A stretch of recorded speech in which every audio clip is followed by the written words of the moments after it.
So magandang hapon sa'yo, Lodi.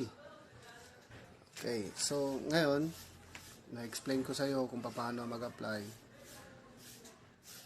Kahit sino pwede mag-apply dyan, kahit anong posisyon, katulad ng housekeeping, bartender, waiter, security, lahat ng posisyon na pwede nyong mahanap doon sa C-Track, nandoon lahat ng mga categories. So, depende na sa'yo kung ano yung ina-applyan mo. Basta't ang importante, maka-access ka doon, gumawa ka ng account mo sa Yahoo Mail.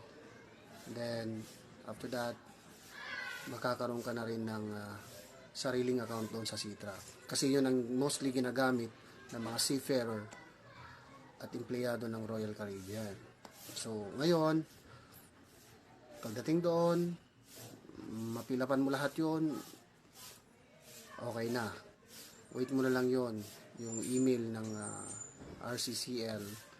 Then after that, pag isa ka sa qualified na nahanap or nakita, mag-i-email agad sa yan for initial interview. So, galingan mo, kaya.